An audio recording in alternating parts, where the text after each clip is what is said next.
السلام عليكم ورحمة الله تعالى وبركاته. وعليكم السلام.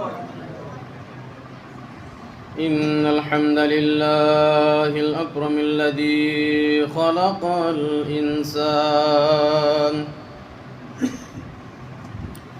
وكرمه وعلمه من البيان ما لم يعلم، فسبحان الذي لا يحصى امتنانه باللسان ولا بالقلم. نشهد أن لا إله إلا الله وحده لا شريك له،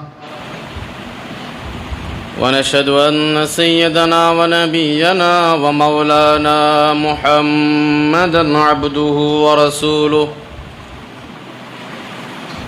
الذي أرسله بالحق بشيرا ونذيرا وداعيا إلى الله بإذنه وسراجا وقمرا منيرا.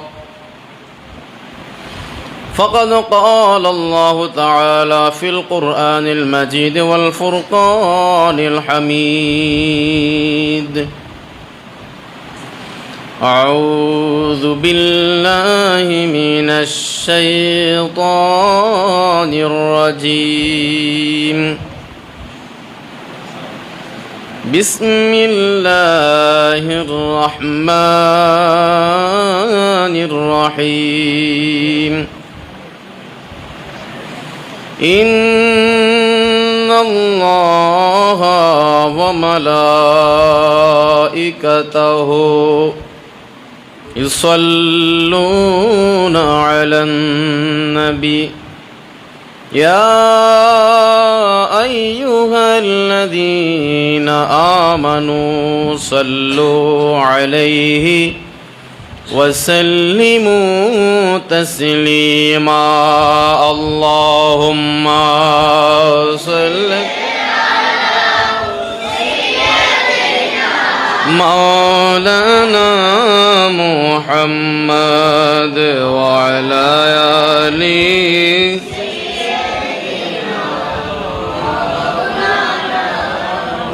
يا رسول الله حبيبي خالقی کی تاتوئی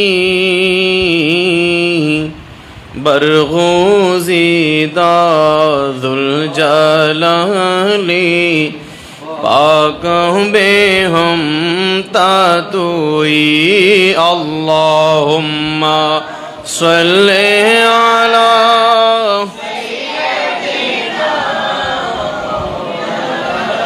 محمد وعلى آل سيدنا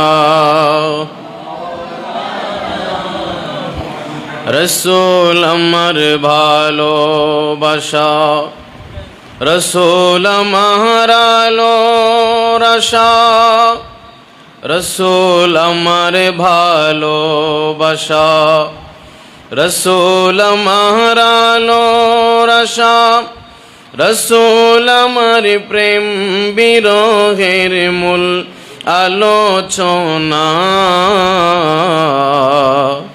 রসুল আমার কাজে কর্মে অনুপ্রেরণা.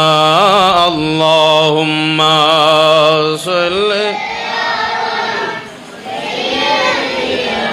مولانا محمد وعلى آل سيدنا.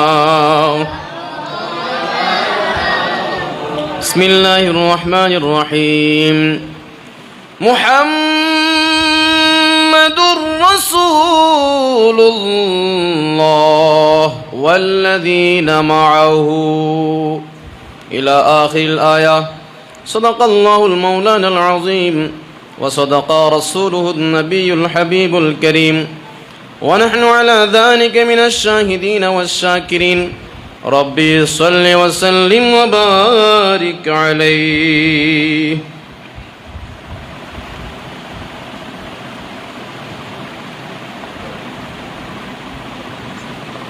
हमसे यारे गार की कुछ बात कर, हमसे यारे गार की कुछ बात कर, हमसे यारे गार की कुछ बात कर, आशिक़ सरकार की कुछ बात कर, आशिक़ सरकार की कुछ बात कर। शहसवारे रज़ में इश्क़ मुस्तफ़ा यानी यारे गार की कुछ बात कर, यानी यारे गार की कुछ बात कर। जिसका रुतबा है बड़ा नबियों के बाद, जिसका रुतबा है बड़ा नबियों के बाद, उससे बड़ी सरकार की कुछ बात कर, उससे बड़ी सरकार की कुछ बात कर। साथ है जिसके उमर उस्मान अली, साथ है जिसके उमर उस्मान अली, उससे बड़े सालार की कुछ बात कर। दुश्मन सिद्दीक से बुरहान अब, दुश्मन सिद्दीक से बुरहान अब, तीर और तलवार की कुछ बात कर। देखे बुरहान महफिले उशाक है, इश्क़ यारे गार की कुछ बात कर। सरवरे कौनैन का फरमान है, मुझ पे यारे गार का एहसान है। सरवरे कौनैन का फरमान है, मुझ पे यारे गार का एहसान है, मुझ पे यारे गार का एहसान है। ऐ फरीदी उनकी शान पाक में, ऐ फरीदी उनकी शान पाक में, सानिय से नैनाया ये कुरआन है। अल्लाहु अकबर।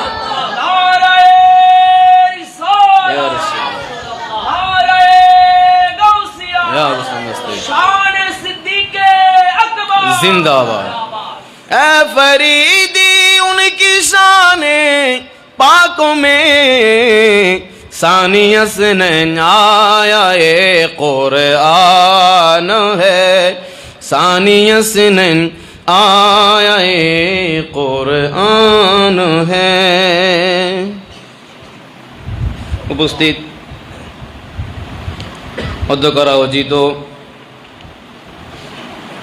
ইমাম আহমদ রাজা রহমতুল্লাহ আলাইহি হিফজুল কোরআন মডেল মাদ্রাসা কর্তৃক আয়োজিত খলিফাতুল মুমিনিন আফদলুন নাস বাদাল আম্বিয়া সাইয়েদনা হযরত আবু বকর সিদ্দিক রাদিয়াল্লাহু তাআলা আনহুর বার্ষিক উরুস শরীফ এবং ইমাম আহমদ রাজা রহমতুল্লাহ আলাইহি মডেল মাদ্রাসার হিফজুল কোরআন বিভাগের বার্ষিক অত্র মাদ্রাসা বার্ষিক সানা জলসা এবং হিফজুল কোরআন বিভাগের দস্তার ফজিলত উপলক্ষে আয়োজিত মাহফিলে উপস্থিত আছেন। আজকের মাহফিলের সম্মানিত যিনি মীরে মজলিস, আমাদের প্রত্যেকের সরতাজ, জামিয়া আহমদিয়া সুন্নিয়া কামিল মাদ্রাসার সম্মানিত শেখুল হাদিস, জামিয়া আহমদিয়া সুন্নিয়া দরসে নিজাম বিভাগের সম্মানিত নাজিম আলা উস্তাদি আল্লামা আনসারি হুজুর কিবলা মুদ্দুজের আলী, এবং প্রধান মেহমান হিসেবে যিনি তশরিফ আনবেন জামিয়া আহমদিয়া সুন্নিয়া কামিল মাদ্রাসার সম্মানিত সিনিয়র আরবি প্রভাষক উস্তাদি মুকাররম আল্লামা হাফেজ উসমান গনি মুদ্দাজিল আলী হুজুর। উপস্থিত আছেন জামিয়ার সম্মানিত প্রভাষক শ্রদ্ধাভাজন হাফেজ কারি আল্লাহ মান্দুর আনোয়ার আনোয়ারি সাহেব। উপস্থিত আছেন হালিশহ তৈয়বিয়া ইসলামিয়া সুন্নিয়া ফাজিল মাদ্রাসার সম্মানিত প্রভাষক মাওলানা মুনাবুল ইসলাম কাদরি সাহেব। উপস্থিত আছেন আমার বন্ধুবর জনাব মাওলানা জিয়াউদ্দিন আহমেদ নঈমি এবং অত্র মাদ্রাসার সম্মানিত পরিচালক হাফেজ কারি মাওলানা ইউনুস রজিবি সহ অপরাপর ওলামায়ে সুন্নাত বেরানে তরিকত, আমার সামনে উপবিষ্ট পবিত্র কোরআন কারীমের হাফিজগণ যারা হেফজ সংযুক্ত করেছেন। আমি গুনাহগার আদিষ্ট হয়ে দু এক লফজ বলার জন্য দাঁড়িয়েছি। আল্লাহ পাক রব্বুল আলামিন হাকিমুল হাকিমিন আমাদেরকে আজকের এই মজলিসে যারা এসেছি সবাইকে কবুল আর মঞ্জুর করুন, বলুন আমিন। একটু সবাই আওয়াজে বলে আমিন। এখানে আমার থেকে বিজ্ঞজনরা বসা আছেন, কথা বলার সে সাহস আমার নেই, সে এলমও নাই, আমলও নাই, সময়ও কম। যখন হাফেজে কোরআনদেরকে আমি দেখি আমার মনে খুব আক্ষেপ হয়। আমার আব্বাজান কেবলা আমাকে ছোটোকালে যদিও বা হেফজখানা দিয়েছিলেন, কিন্তু হয়তো আমার নসিবে ছিল না, সেজন্য আমি কোরআন হাফেজ হতে পারিনি। যখন এই ছোট্ট মাসুম বাচ্চারা যখন হেফজুল কোরআনের সমাপ্ত করে, যখনই তাদেরকে দেখি তখন আমার সেই ছোটোবেলার কথাটা মনে পড়ে যায় যে আজকে যদি আমি হাফেজুল কোরআন হতাম।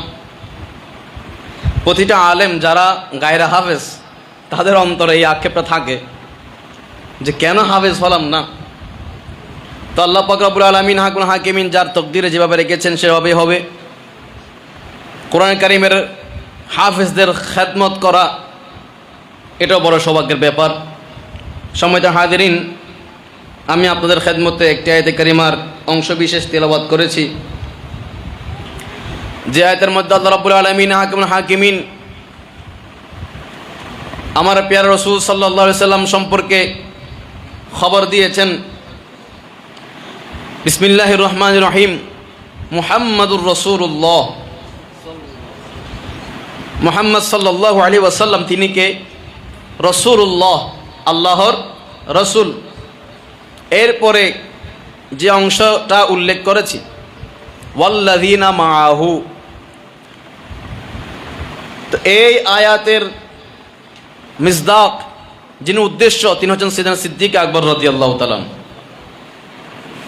সাইয়েদনা সিদ্দিক আকবর রাদিয়াল্লাহু তাআলা আমার আগে আমার বন্ধুবর মাওলানা জিয়াউদ্দিন আহমেদ নঈমি উনি অতি সংক্ষেপে একটা সামারি সিদ্দিক আকবর রাদিয়াল্লাহু তাআলার শানে বলেছেন। তার কথার মধ্যে সব কথা এসে গেছে। সিদ্দিক আকবর রাদিয়াল্লাহু তাআলা এমন সঙ্গী, আমাদের অনেক সঙ্গী আছে, বন্ধু আছে, সহচর আছেন, কিন্তু সিদ্দিক আকবর রাদিয়াল্লাহু তাআলা কেমন সঙ্গী? তিনি হচ্ছেন দুজাহান সরকার, রসুল কায়নাত, ফখরে মজুদাত, নূরে মুজাসসাম, শফিউল মুযনিবিন, রাহমাতুল আলামিন সহচর। তিনি আমার নবীর সঙ্গী। যারা বলুন সুবহানাল্লাহ। দুনিয়ার কারো সঙ্গী নয়, সঙ্গী হয়েছেন আমার নবীর। আমরা একটা প্রবাদ বলি যে সৎসঙ্গে স্বর্গবাস, অসৎসঙ্গে সর্বনাশ। সৎসঙ্গ এর চাইতে ভালো, এর চাইতে সৎসঙ্গ আর কি আছে যিনি আমার দয়াল নবীর সঙ্গী হয়েছেন। মক্কার জমিনে আমার নবীর সঙ্গী, মদিনায়ে মুনাওয়ারায় 10 বছর আমার নবীর সঙ্গী, দুনিয়া থেকে ইন্তেকাল করার পরেও যিনি কিয়ামত পর্যন্ত আমার নবীর সঙ্গী, হাসরে নসরে জান্নাতুল ফিরদাউসে যিনি আমার নবীর সঙ্গী হবেন তিনি হচ্ছেন সিদ্দিক আকবর। জোরে বলুন সুবহানাল্লাহ। হাদিস শরীফ সিদ্দিক আকবরের শানে মিশকাত শরীফের মধ্যে একটা পরিচ্ছেদ উনি বানিয়েছেন, বাবু মানাকিবি আবি বকর রাদিয়াল্লাহু তাআলা। এখানে অনেক হাদিস, 3টা ফসলের মাধ্যমে উনি অনেকগুলো হাদিস বর্ণনা করেছেন সিদ্দিক আকবরের শানে। এগুলো বলতে বলে অনেক সময় লাগবে, আমি অতি অল্প সময় শেষ করে দিব। কারণ যাদের জন্য জাবানও অপেক্ষা করে, যাদের তকরির শোনার জন্য জামানও বসে থাকেন, তারা এখানে হাজির আছেন। ওনাদেরকে বসে রেখে আমার বলার সেই স্পর্ধা দেখানো উচিত নয়। আল্লাহ পাক রব্বুল আলামিন হাকুল হাকিমিন কোরআনে পাকে সিদ্দিক আকবরের শানে অসংখ্য আয়াত নাজিল করেছেন। সাহাবায়ে কেরামের শানে তো আছেই, তো সাহাবীদের মধ্যে যিনি সর্বাগ্রে, সবার প্রথমে যিনি, তিনি হচ্ছেন সিদ্দিক আকবর। মক্কা শরীফে সিদ্দিক আকবর রাদিয়াল্লাহু তাআলা যত সম্পদ ছিল, সিদ্দিক আকবর রাদিয়াল্লাহু নবীর প্রেমে, আমার নবীর জন্য সব সম্পদ কোনো চিন্তা ছাড়া, উইদাউট এনি ডাউট, কোনো টেনশন ছাড়া আমার নবীর কদমে সবগুলো কোরবান করে দিয়েছেন। সেদিন হযরত বেলাল হাবশী রাদিয়াল্লাহু তাআলা আনহুকে চড়া দামে, ডাবল দামে উনি কিনে আমার নবীর জন্য তাকে আজাদ করে দিয়েছেন। আমার নবী সরকার দু আলম সাল্লাল্লাহু আলাইহি সাল্লাম যখন মক্কার জমিনে কাফেরদের হাতে নির্যাতিত হচ্ছেন, তখন আল্লাহর হুকুম আসলো যে আপনি মক্কা ছেড়ে মদিনায় চলে যান। এই হুকুম আসার কয়েক মাস আগে আমার নবী সিদ্দিক আকবর রাদিয়াল্লাহু আনহুকে বললেন, হে সিদ্দিক, হয়তো আল্লাহর পক্ষ থেকে একটা ফয়সালা আসবে, আমি মনে হয় মক্কার জমিনে বেশি দিন থাকতে পারবো না, যে কোনো সময় মক্কা ছেড়ে মদিনায় চলে যাব। আল্লাহ রাব্বুল আলামিন যে রাত্রে আমার নবীকে মক্কার জমিন ত্যাগ করে মদিনা শরীফে যাওয়ার জন্য হুকুম দিলেন, আমার নবী রাত্রে কাউকে না বলে সরাসরি সিদ্দিক আকবর রাদিয়াল্লাহু তাআলা দরজার সামনে হাজির হয়ে গেলেন। আল্লাহর নবী দুজাহান বাদশা কামলিওয়ালা নবী সিদ্দিক আকবরের দরজার মধ্যে আঘাত করলেন, ওগো সিদ্দিক আকবর, দরজা খুলে দাও। দেরি না করে সিদ্দিক আকবর রাদিয়াল্লাহু তাআলা আমার নবীর জন্য দরজা খুলে দিলেন। আমার নবী জিজ্ঞেস করলেন, ওগো সিদ্দিক আকবর, এত গভীর রাতে মানুষ তো জাগ্রত থাকে না, মানুষ তো ঘুমিয়ে যায়, তুমি কিভাবে আমি দরজায় আঘাত করার সাথে সাথে দরজা খুলতে পেরেছ? সিদ্দিক আকবর বলেন, ইয়া রাসূলুল্লাহ, ফিদাকা বি ওয়া উম্মি, ইয়া রাসূলুল্লাহ, আপনার কদমে আমার মা বাবা কোরবান, আমি সিদ্দিক আকবর কোরবান। আল্লাহর কসম, যেই দিন আপনি নবী বলেছিলেন, ওগো সিদ্দিক আকবর, যে কোনো সময় আল্লাহর হুকুম হতে পারে, আমি মক্কার জমিন ছেড়ে মদিনায় চলে যাব, সেই দিন থেকে আমি সিদ্দিক আকবর রাত্রে এশারের নামাজ পড়ে আমি ফজর পর্যন্ত আমার বিছানায় আমার পিঠে লাগাই না। জিজ্ঞেস করলেন কেন?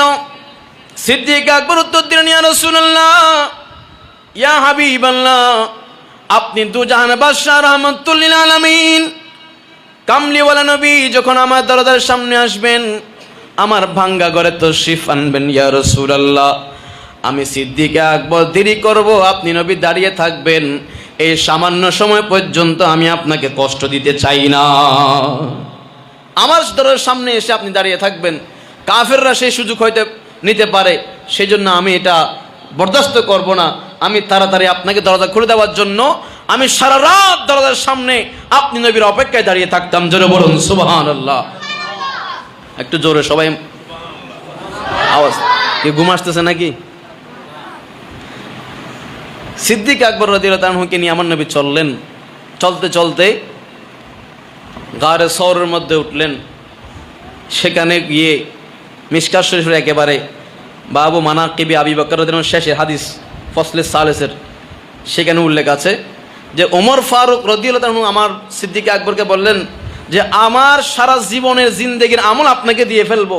আপনার ওই 3 দিন 3 রাত, যে 3 দিন 3 রাত গাওরে সরের মধ্যে আপনি নবীকে দেখেছেন, নবী আপনাকে দিয়ে দেখেছেন, তৃতীয় কোনো ব্যক্তি সেখানে ছিল না, সেই এক রাতের ইবাদত আমি ওমর ফারুককে দিয়ে দেন। জোরে বলুন সুবহানাল্লাহ।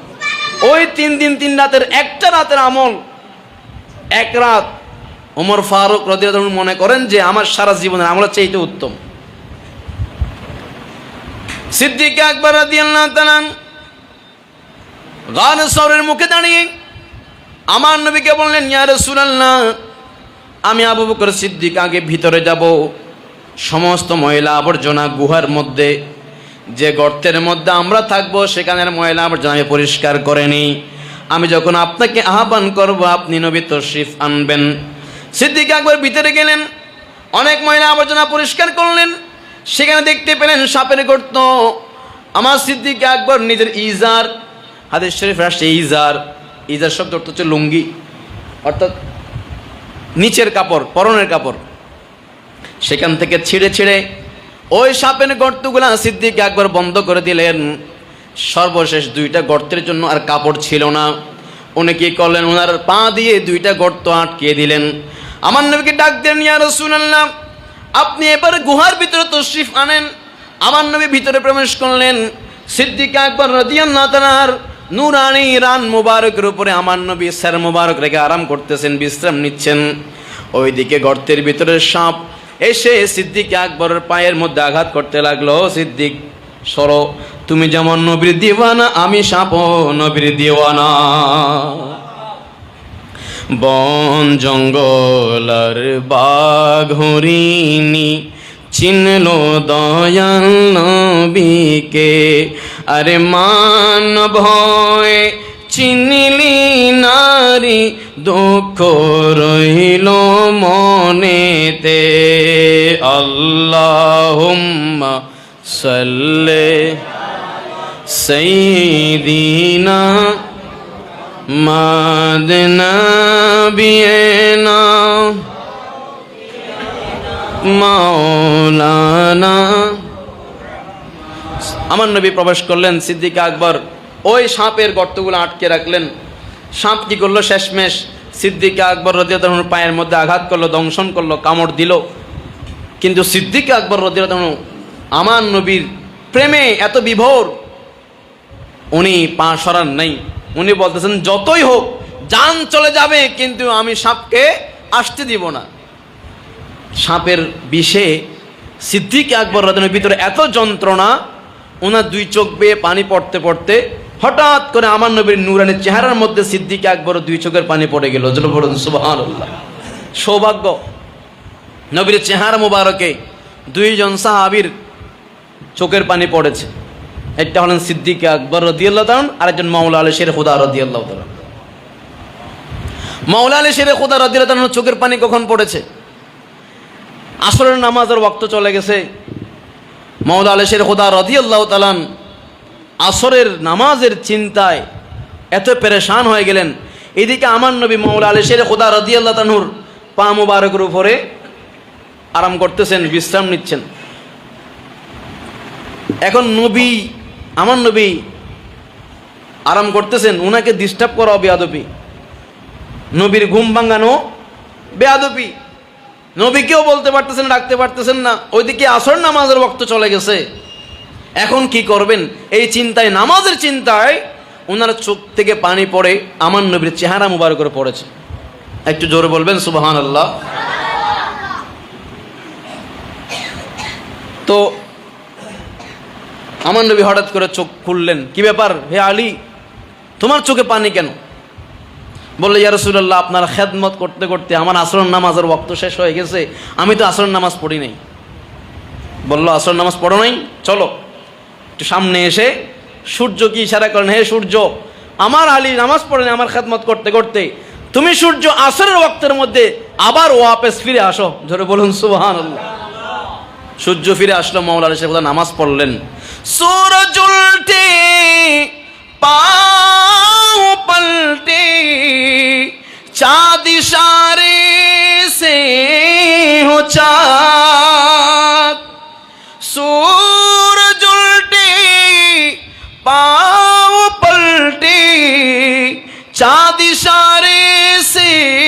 चाक अंध नजदी देख ले कुदरत रसूलुल्लाह की अर्श हक है मसनदे रिफ़अत रसूलुल्लाह की देखनी है हश्र में इज्जत रसूलुल्लाह की सला दुनिया।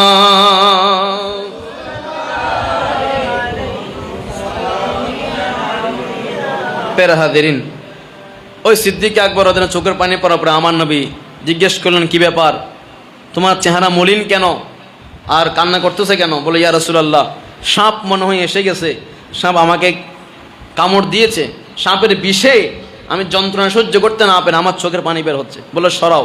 বললো, না ইয়া রাসূলুল্লাহ, সাপ তো এসে আপনাকে কামড় দেবে। বলে, তুমি সরাও।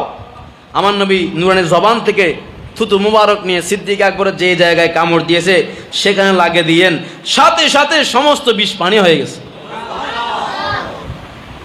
যাই হোক, সেখান থেকে মদিনা শরীফ গেলেন। মদিনা শরীফ গিয়ে সিদ্দিক আকবর রাদিয়াল্লাহু তাআলা আমার নবীর খেদমতে নিয়োজিত ছিলেন। হাদিস শরীফে আসছে, রাত্রিবেলায় সিদ্দিক আকবর রাদিয়াল্লাহু তাআলা সর্বশেষ যাকে দেখতেন তিনি হচ্ছেন আমার নবী। অর্থাৎ তিনি আমার নবীকে এক নজর দেখে সাথে সাথে ঘরে গিয়ে ঘুমাইতেন। সকালবেলা উঠে সর্বপ্রথম ওনার চোখ দিয়ে যাকে দেখতেন তিনি হচ্ছেন আমার নবী। যারা বলুন সুবহানাল্লাহ। নবীকেই প্রথম দেখা, নবীকেই সারাক্ষণ আমার নবীর সামনে হাজির থাকতেন, উপস্থিত থাকতেন। সম্মানিত হাজিরিন, আমার নবী এই জন্য বলেন, সিদ্দিক আকবর রাদিয়াল্লাহু তাআলা সমস্ত সম্পদ আমার নবীর দরবারে দান করে দিলেন। আপনারা সকলে জানেন, তাবুক যুদ্ধের সময় আমার নবীর দরবারে সমস্ত সাহাবী তাদের যার যার তৌফিক অনুযায়ী সম্পদ এনেছেন। সিদ্দিক আকবর ঘরে কিচ্ছু ছিল না, ঘরের চূড়ার ছাই নিয়ে এসেছেন। এখন তিনি মনে মনে বলতেছেন, ছাই আমি তো তেমন দিতে পারতেছেন, ছাই দিয়ে কি হবে? তো আমার নবীর দরবারে আসার পর আমার নবী জিজ্ঞেস করলেন, হে সিদ্দিক, তুমি তোমার ঘরের জন্য কি রেখে এসেছো? ঘরে তো কিছু নাই, ছাইটাও নিয়ে আসছো। তখন সিদ্দিক আকবর রাদিয়াল্লাহু তাআলা বললেন, ইয়া রাসূলুল্লাহ, আমার ঘরের জন্য আল্লাহ এবং তার রসুল যথেষ্ট, আর কাউকে প্রয়োজন নাই, কিছুর প্রয়োজন নাই। আল্লাহ এবং তার রসুল যদি আমার ঘরে আমার প্রতি সন্তুষ্ট থাকেন তাহলে আমার ঘরের জন্য আল্লাহ এবং তার রসুল যথেষ্ট হয়ে যাবেন। জোরে বলুন সুবহানাল্লাহ। এই জন্য আমার নবী বলেন, ইন্না মিন আমান্নিন নাসি আলাইয়া ফি সুহবাতিহি ওয়া মালিহি আবু বকরিন। যার সোহবত, যার সম্পদ আমি নবীকে বেশি উপকার দিয়েছে সেটা হচ্ছে সিদ্দিক আকবরের সম্পদ। হযরত আব্দুল্লাহ ইবনে মাসউদ রাদিয়াল্লাহু তাআলা থেকে বর্ণিত, তিনি রাসূল পাক সাল্লাল্লাহু আলাইহি ওয়াসাল্লাম থেকে ইরশাদ করেন, বয়ান করেন, قال রাসূল পাক সাল্লাল্লাহু আলাইহি ওয়াসাল্লাম ইরশাদ করেন, قال লাউ কুনতু মুত্তাখিযান খলিলান লাত্তাখাযতু আবা বকরিন খলিলান। জোরে বলুন সুবহানাল্লাহ। আমি যদি কাউকে বন্ধু হিসেবে গ্রহণ করতাম, খলিল হিসেবে গ্রহণ করতাম, তাহলে সিদ্দিক আকবর গ্রহণ করতাম। তো ওয়ালাকিন্নাহু আখি ওয়া সাহিবি, সিদ্দিক আকবর আমার ভাই, আমার সহচর সাহাবী। ওয়া ক্বাদ ইত্তাখাযাল্লাহু সাহিবাকুম খলিলা, কিন্তু আমাকে আল্লাহ রাব্বুল আলামিন খলিল হিসেবে, হাবিব হিসেবে, বন্ধু হিসেবে আল্লাহ গ্রহণ করেছেন। সুবহানাল্লাহ। এইভাবে অসংখ্য হাদিস, আমার সময় তো শেষের দিকে। হযরত জুবাইর বিন মুতঈম রাদিয়াল্লাহু তাআলা থেকে বর্ণিত, তিনি বলেন, আতাতিন নবিয়্য সাল্লাল্লাহু আলাইহি ওয়াসাল্লাম ইমরাআতুন ফাকাল্লামাতু ফি শাইইন ফাআমারাহা আন তারজিআ ইলাইহি ক্বালাত ইয়া রাসূলুল্লাহ আরাআইতা ইন জিতু ওয়া লাম আজিদকা কাআন্নাহা তুরিদুল মাউত ক্বালা ফাইন লাম তাজিদিনি ফাআতি আবা বকরিন। শিয়াদের জন্য এটা বড় জবাব। যারা সিদ্দিক আকবর রাদিয়াল্লাহু তাআলাকে আল্লাহর নবীর খলিফা হিসেবে মানতে নারাজ, সিদ্দিক আকবরকে প্রথম খলিফা মানতে নারাজ, তারা দেখো মুত্তাফাক আলাইহি হাদিস, বুখারী এবং মুসলিম শরীফের হাদিস, মিশকাত শরীফের মধ্যে এই হাদিসটা নকল করা হয়েছে।